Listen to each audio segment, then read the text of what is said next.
And on another note, it behooves me that the massacre that's happening in Syria, what's been happening in the Congo forever, the mass killing of Christians. I saw a few videos and they were making them literally crawl on their elbows and knees, not even hands, elbows and knees. Like, you have to go on YouTube, you'll see a lot. Go on social media, you'll see a lot. And instantly, that's where you have to think where end times are. Will you be willing to be persecuted? Will you be willing to go through even a percentage of that for the cause of Christ, for the sake of Christ? That is one of the first things as my children were getting older, old enough to understand, explaining to them, I don't care if we are in a space and someone comes up, comes up to you and say, you better renounce Christ. You better serve my God and not yours. You better stop serving Jesus Christ or I'm going to hurt your mom. I'm going to unalive your mom. I said, you better not ever deny Christ, ever. Do not deny Christ over me, ever. And of course, they've looked at me like, that little mommy, mom. I said, because here's the thing. If they have us in that position, that they've overtaken us and overpowered us anyway, I'm tied up and they're pointing a gun to my head, whatever the case may be. If we're already in that space, regardless of what stage of life we're in, how the world is. Now, keep in mind, this was, forever ago. Forever. Years ago. And I never thought I'd be alive to see what's going on in the world now. But it just goes to show that our time isn't God's time, his ways, all the things. But I said, I don't care what they say, because if we're already in that space, they've already overpowered us all in the natural, but not in the spiritual. And of course, they start crying, Mom, don't say that. I wouldn't want you gone. Listen, they're going to unalive me anyway. They're going to unalive me and you. So do not ever turn your back on Jesus Christ. Because you know what? When you tell them no, they're going to unalive me anyway. And they're going to unalive you. So once they unalive your mom, and they unalive you too, because they'll probably try to make you do that to your sibling, hey, say you're not going to follow Christ, or I'm going to unalive your sibling. It never stops, because the goal is they want you to do that. I'll see you again. Stand for God, live for God. I don't care what the enemy plots to do. Do not ever denounce Christ, ever, for anything or anybody. Because you'll see me again. And I've never seen these type of videos over the last couple weeks. I've read about things in China years ago, but to see videos now in the state of technology, social media, things like that, it gripped me and said, wow, America has no idea. No idea. America is fat and swollen. When I say fat and swollen, meaning we're spoiled with freedom. You cannot tell me the house of a Christian right now, whether it's a single person, whether it's a family, they have multiple Bibles in their home. What version do you want? Do you want the Message? You want ESV? You want NIV? You want New King James Version? You just want King James Version? What you want? You want CSB? You want GNT? You have plenty.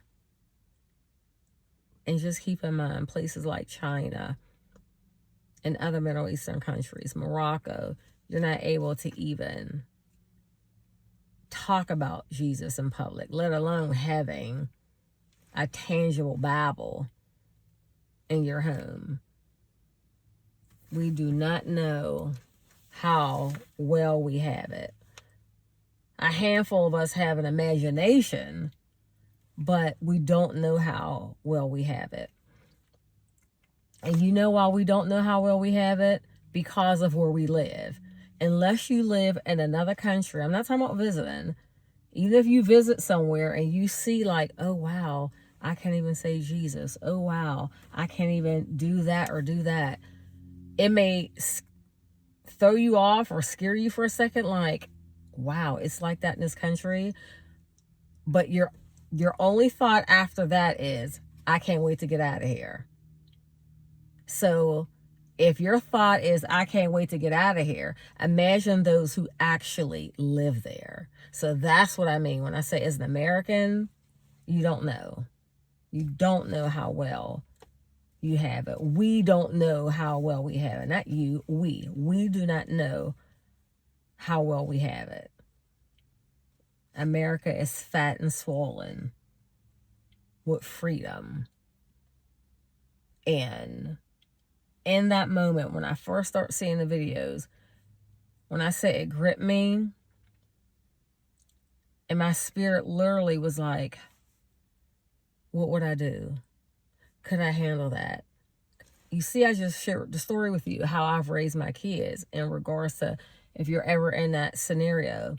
And yes, by God's strength and grace, I will never, never, never, ever denounce the Lord. But in that moment when I was looking at the videos and seeing what these soldiers were doing to the Christians, what they were making them do, honestly, like I said, it gripped me. I said, wait a minute, is this real? Is this AI? Because it's like you have American reporters in these areas and they are sending the footage back home to America to put on display. So the only thing that said to me was, hey, America, this is what we do to Christians. Hey, America, this is what we want to do to you. Because America is, yes, there's Muslims here and other religions that people play with, but this country was built on God, and God we trust. It's on buildings, it's on our money, it's in our documents. To me, that was a sign.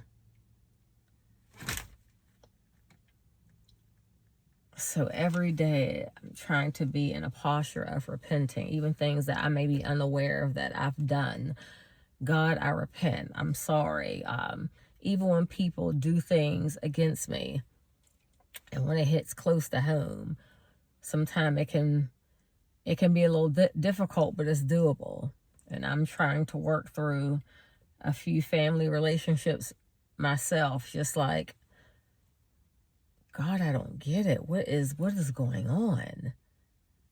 And you do get hurt. Not that you're walking around all day and in a spirit of unforgiveness, but if it's on your brain for a certain amount of time, that means it's seeping into your soul. And if you get an attitude, you already know it's already past your soul. Now it's in your spirit. And that's not a space that we never want to be. Because once it get that deep, You have to question, have I forgiven them? Am I holding on to anything? And then you try to put into perspective, am I holding on to anything, or I want them to acknowledge, or I want them to apologize? And we have to remember, people aren't always going to apologize. They're not. They're not going to acknowledge certain things that they've done to you, against you. So at that aspect, you have to just realign yourself. Ask God to help you. Act like it never happened in regards to sitting on your memory. Yes, it changes relationships. I always say that behaviors changes the state of relationships. If it's positive, it changes for the better. If it's negative, it changes for the worse. But you do not want to. No one is happy 1,000% of the time. No one is miserable 1,000% of the time. But you have to constantly go to God to get your feelings and emotions in check. God made emotions. He made feelings. So he understands. But you have to get them under subjection.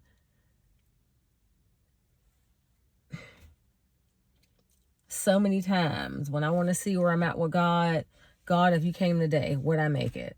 And the first time he told me no, I felt like my whole bedroom went black. I felt that. The whole room got cold. And when I asked him why, and he said unforgiveness, that demon got to bow. That demon got to be dug up and killed. Because I wasn't even surprised when he said that. Because even a little bit of residue of not getting over something and what someone did, just a little bit, 99.5 won't do. God wants the whole 100%.